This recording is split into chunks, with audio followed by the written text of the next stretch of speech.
Parang nagpakilamahal ko kayo, pero alam po ng Diyos yun kung gano'n ko po kayong kamahal. Kasi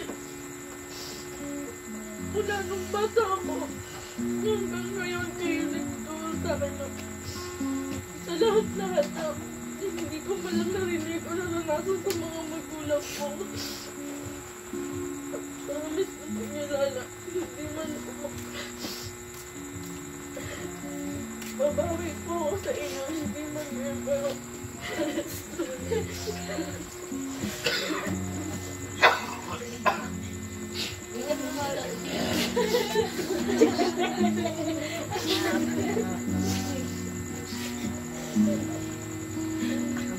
Oh, Rochelle, ikaw naman. Eh, si ano, si... Sandra. Hindi, si ano, si...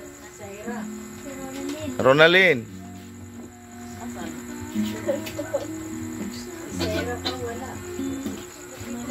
Nasaan si ano? Nasaan si... Ronaldin? Bati ka, anak.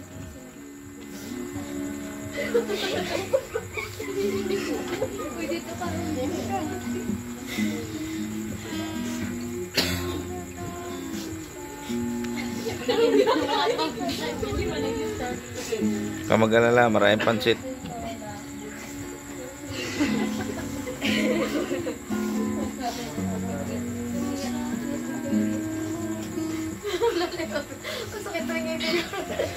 Ang sakit ng ngipin. Kaya pala nayak mo, sakit ng ngipin.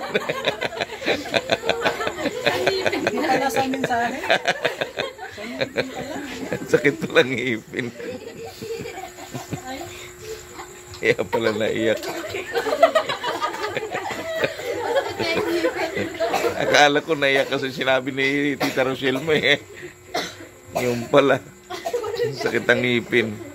O, baka may sasabihin ka pa sa lola mo. Hababa mo ng konti. Okay na. Sakit pala ang ngipin. Tilidja, bago ka namin pagpipray, anong masasabi mo sa iyong birthday?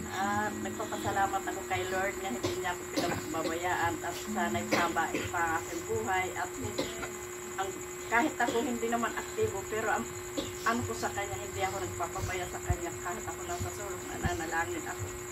Pero nagpapasalamat ako nga yung birthday na to, wala akong hawak na pera, wala naman akong trabaho mula nung naano ang kamay ko. Pero hindi ako pinababayaan ni Lord. Marami nagbigay sa akin yung aming mga anak, mga apo. Yes, God. Yung talagang yung naanda sa Bisaya, hindi nila ako pinababayaan. Talagang napakabuti ng mga anak ko. Kahit malayo pa, binibigyan na nila ako. Yes, God. Kahit ako walang trabaho, pero masaya din ako. Hindi ako malungkot. Amen. Nagpapasalamat naman ako kay Lord kahit ako na disgrasya dito. Pero malakas ang loob ko, hindi niya ako pinababayaan. At bumabangon pa rin ako. Sino po umalalay sa inyo nung kayo mahulog? Nung nakatihaya kasi ako nung dumating yung anak ko, hindi na makaano. Yung isa kong anak, si Bernadette. Nakita kayo? Nakita ko, papasok na siya eh. Nakita ko nga nakatihaya ako doon. Kaya babangon na sana ako. Sabi ko, ginaganon ko na lang ang kamay ko. Kasi masakit nga ang likod ko nung nasaldak ako. Pero hindi niya rin ako pinababayaan. Malakas pa rin ang katawan ko kahit ako nainilo, para ako nasusuka. Pero andyan pa rin ni Lord. Sabi ko, yung aking ano na eri, wala yan.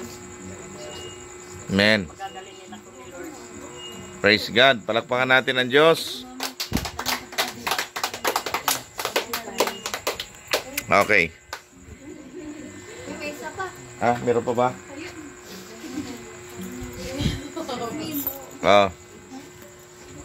Tama-tama. Kaumpisa lang. Bati ka na sa lola mo.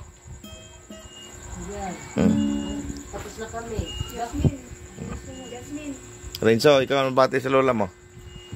Happy birthday. Ikaw na lang ang inintay namin eh. Mabati ka naman kaya na? Oo. Ikaw na nga lang inintay namin eh.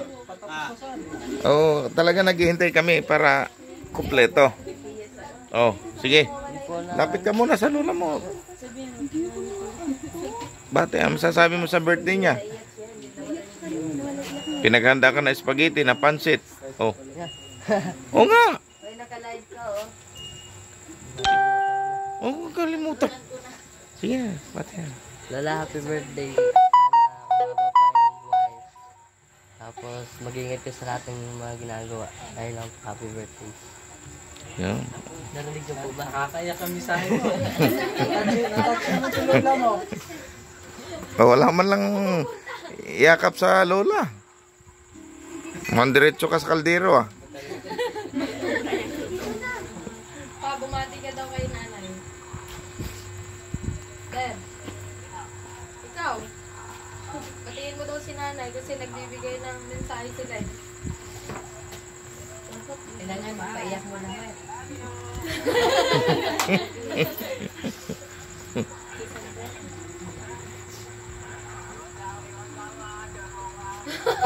Visit ka. Tindiran mo daw siya na. Tira ng pansit. Ano ba? Eh, pag hindi naubos. Ayan.